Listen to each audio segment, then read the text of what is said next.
I started my career as an intern to the editor-in-chief of a magazine, but before that I did a couple internships in advertising and entertainment PR in LA and New York, and sort of figured out that those were not the right paths for me.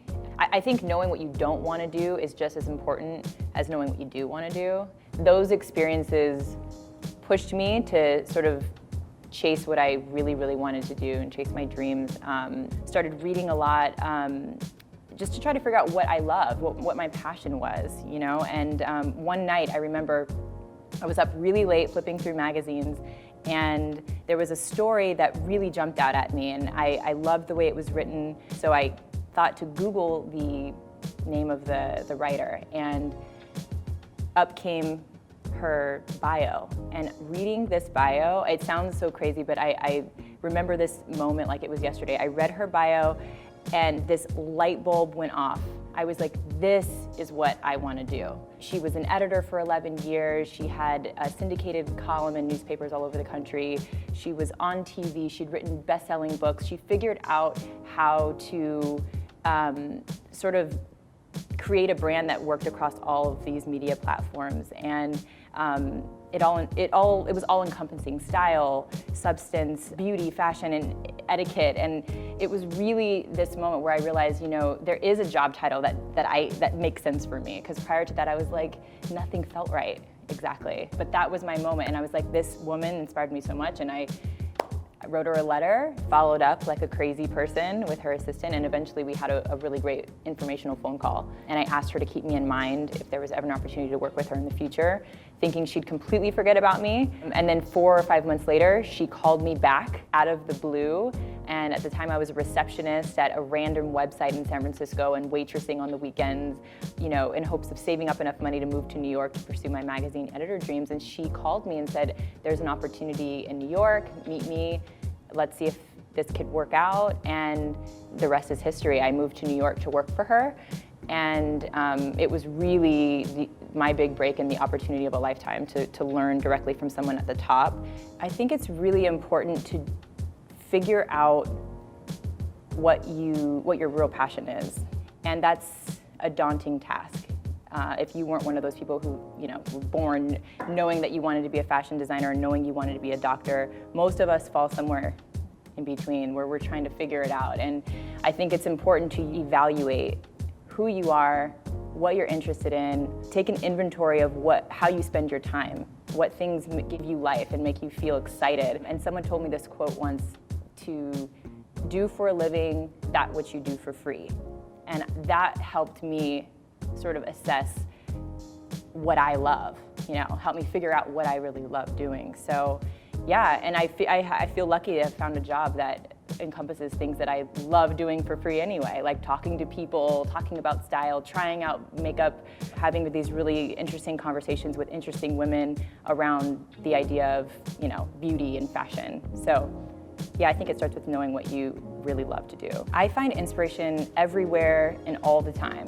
So it could be a friend and I having a conversation about, you know, a skin allergy that she's had and the road towards figuring out, you know, how to clear up her breakout. I mean, I think Instagram is such a great source of inspiration now as well. I think it's probably the most influential platform since the internet itself in the fashion community.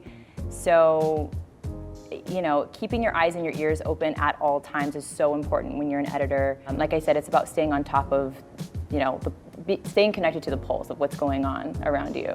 So the industry has changed tremendously since I started, and even in the last 5 years, it's a completely new landscape. And as someone who's just now entering into the fashion industry, I think it's super important to be digital and to understand the difference between creating content for, you know, video versus an online story versus, you know, how do you promote the story on social, and then how does that story live in book? I think now as editors, you're looking at every piece of content you create across a variety of platforms, whereas before, when we all started out, we were just thinking about stories in one context, print.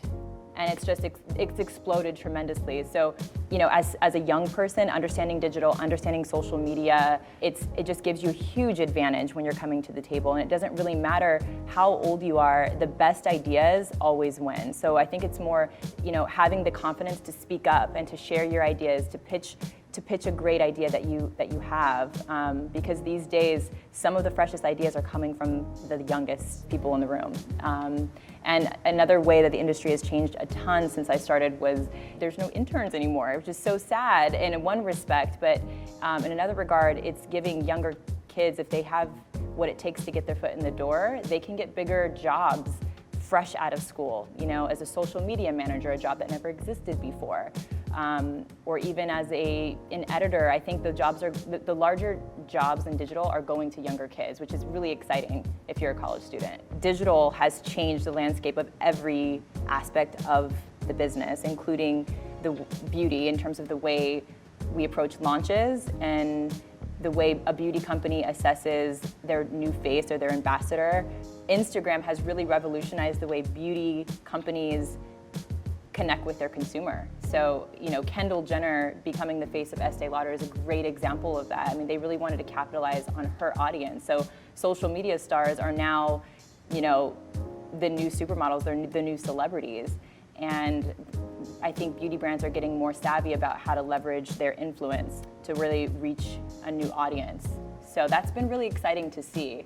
It's an interesting time, and the beauty industry has embraced video in a way that I don't think the fashion has as much. So it's really an exciting place to be as we sort of figure out how to leverage video to inform consumers. I mean, YouTube space is huge now for beauty bloggers, and so I think now it's just figuring out how we can leverage that as magazine editors. When we're thinking about who to cover for the magazine, I think it all comes down to being on the pulse of what's going on and staying in the know. Read everything, following the right people on social media. That's where you get a lot of story ideas, and you can start to see very easily what's trending with a quick flip through Twitter and Instagram in the morning and at night every day. So, and having conversations with people, it's not all about living in a silo with you at your desk. It's getting out there and talking to people, going to, check out museums on the weekend, and, reading interesting books and watching interesting movies. I think all of that helps you stay in touch with what's relevant culturally. And all of that's super important when we're thinking around the table brainstorming, what's right for Teen Vogue. No 2 days are the same. And that's what's really great about being a beauty editor. You're sort of part hairstylist, part makeup artist, part manicurist, part photographer, part writer, editor. I mean, it's just like this amalgamation of all these amazing interests put into one job title, and that's what makes it, I think, the best job in the world.